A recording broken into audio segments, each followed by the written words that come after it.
Good morning. എല്ലാവർക്കും സുഖമെന്ന് വിശ്വസിക്കുന്നു. നിങ്ങളെല്ലാവരും വളരെ സന്തോഷവാന്മാരായി കാണണം എന്ന് ആഗ്രഹിക്കുകയാണ്.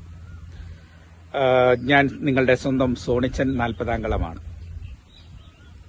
നമുക്കറിയാം, കേരളത്തിൽ ഇപ്പോൾ വേനൽമഴ ശക്തി പ്രാപിച്ചു വരികയാണ്.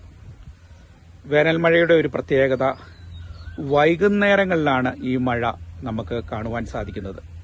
നിങ്ങളുടെയൊക്കെ നാട്ടിലൊന്നും മഴയൊക്കെ ഉണ്ടെങ്കിൽ ഒന്ന് അറിയിക്കണം കേട്ടോ. ഓരോരുത്തർ ഈ വീഡിയോ കാണുന്നവരൊക്കെ ഉണ്ടെങ്കിൽ താഴെ കമന്റ്സിലൊക്കെ ഒന്ന് അറിയിക്കേണ്ടതാണ്. ആലപ്പുഴയിലൊക്കെ മിക്ക സ്ഥലങ്ങളിലും വേനൽ മഴ ഇടയ്ക്കിടയ്ക്ക് പെയ്യുന്നുണ്ട്. വൈകുന്നേരങ്ങളിലാണ് ഈ മഴ പെയ്യുന്നത്, വേനൽ മഴ. അപ്പോൾ ഇതിൻ്റെ ഒരു പ്രത്യേകത എന്താണെന്ന് ചോദിച്ചാൽ, നല്ല ശക്തമായ കാറ്റും ഇടിയും മിന്നലോടുകൂടിയാണ് ഈ മഴ വരുന്നത്. അതുകൊണ്ട് വളരെ ശ്രദ്ധിക്കേണ്ടതായിട്ടുണ്ട്. നമുക്കറിയാം, കഴിഞ്ഞ ദിവസം ഒരു ഗ്രൗണ്ടിൽ ഒരു യുവാവ് ക്രിക്കറ്റ് കളിച്ചുകൊണ്ടിരിക്കുകയായിരുന്നു ഈ മഴ വന്ന സമയത്ത്. അപ്പോൾ പെട്ടെന്ന് ഒരു മിന്നൽ വന്ന് അദ്ദേഹം മിന്നലേറ്റ് അദ്ദേഹം മരണപ്പെടുകയാണ് ഉണ്ടായത്. അതുകൊണ്ട് എനിക്ക് പറയാനുള്ളത്, തുറസായ സ്ഥലങ്ങളിൽ കഴിവതും ഇടിയും മഴയും മിന്നലും ഒക്കെ ഉള്ള അവസരങ്ങളിൽ ക്രിക്കറ്റ്, ഫുട്ബോൾ അങ്ങനെയുള്ള കാര്യങ്ങളൊക്കെ ഒന്ന് ഒഴിവാക്കുന്നത് നല്ലതാണ്. കാരണം നമ്മുടെ ജീവനേക്കാൾ വിലയുള്ളത് മറ്റൊന്നുമില്ലല്ലോ. അതുകൊണ്ട് ഒന്ന് കെയർഫുൾ ആകുന്നത് നല്ലതാണ് എന്ന് മാത്രമേ എനിക്കിപ്പം പറയാനുള്ളൂ. കാരണം ഒരുപാട് അപകടങ്ങൾ നാം കണ്ടുവരുന്നുണ്ട്. അതുപോലെ തന്നെ ഈ വേനൽ മഴ മൂലം ഏറ്റവും കൂടുതൽ കഷ്ടപ്പെടുന്നത് ഇപ്പോൾ കുട്ടനാട്ടിലെ നെൽകർഷകരാണ്. കാരണം ഈ മഴയുടെ മറവിൽ ഇപ്പോൾ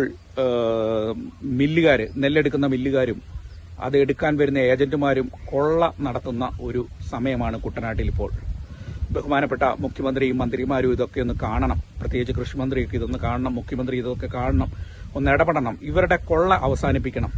ഓരോ വർഷം കഴിയും തോറും ഈ മില്ലുകാർ ഈ കർഷകരെ ചൂഷണം ചെയ്യുന്ന ഒരു കാഴ്ചയാണ്, പ്രത്യേകിച്ച് ഈ വേനൽമഴയുടെ കാലത്തിൽ. അതാണ് ഞാനിപ്പോൾ എടുത്തു പറയുന്ന ഒരു കാര്യം. വേനൽമഴയുടെ മറവിൽ അവർ നെല്ല് കിഴിവ് വേണമെന്നൊക്കെ പറഞ്ഞ് കർഷകരെ ചൂഷണം ചെയ്യുകയാണ്. ഒരു കാരണവശാലും അനുവദിക്കാൻ പറ്റില്ല. കാരണം എന്താണെന്ന് ചോദിച്ചാൽ, നല്ല വിളവ് ഡേറ്റൊക്കെ കഴിഞ്ഞ് നല്ല വിളവ് കൊയ്തെടുത്തിട്ട് മഴയും ഒക്കെ കൊള്ളാതെ അവർ സുരക്ഷിതമായിട്ട് നല്ല സേഫാക്കി നെല്ല് മൂടിയിട്ടിരിക്കുന്നിടത്ത് പിന്നെന്തിനാണ് ഇവർക്ക് കിഴിവ്? നല്ല നെല്ലിന് എന്തിനാണ് കിഴിവ് ഇവർ ചോദിക്കുന്നത്? ആ കൊള്ള ബഹുമാനപ്പെട്ട മന്ത്രിമാർ ഒക്കെ ഒന്ന് ഇടപെട്ടുകൊണ്ട് ഈ കൊള്ള അവസാനിപ്പിക്കണം. എനിക്ക് നമ്മുടെ മുഖ്യമന്ത്രിയോടും പറയാനുള്ളതാണ്, ഇവരുടെ അന്യായ കൊള്ള അവസാനിപ്പിക്കണം. ഈ വേനൽ മഴയുടെ മറവിൽ ഇവരിപ്പോൾ അത് അഴിച്ചുവിടുന്നുണ്ട്. അതുകൊണ്ടാണ് ഞാൻ ഒന്നുകൂടെ ഇത് റിപ്പീറ്റ് ചെയ്യുന്നത്. പിന്നെ എടുത്തു പറയേണ്ട ഒരു കാര്യം, നമുക്കറിയാം, ഇപ്പോൾ വൈകുന്നേരങ്ങളിലാണ്, രാത്രികാലങ്ങളിലാണ് മഴ പെയ്യുന്നത്.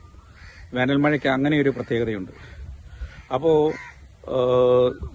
നല്ല ശക്തമായ കാറ്റ്, ഇടിയും മിന്നലൊക്കെ ഉണ്ട്. അപ്പോൾ ഈ സമയങ്ങളിൽ മരങ്ങളൊക്കെ കാറ്റത്ത് മറിഞ്ഞു വീണ് ഈ പറഞ്ഞ വൈദ്യുതി കമ്പിയൊക്കെ പൊട്ടി വീഴാനൊക്കെയുള്ള ചാൻസ് ഉണ്ട്.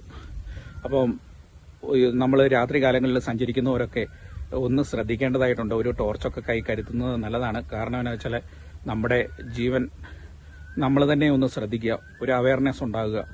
അപ്പോൾ ആ ഒരു കാര്യമാണ് എനിക്ക് പറയാനുള്ളത്. അപ്പോൾ എല്ലാവർക്കും ഇന്നത്തെ ഈ വീഡിയോ ഇഷ്ടമായെന്ന് ഞാൻ വിശ്വസിക്കുകയാണ്. നാളെ നമുക്ക് മറ്റൊരു വിഷയവുമായി വരാം. അതുവരെ എല്ലാവർക്കും ബൈ ബൈ. നന്ദി, നമസ്കാരം.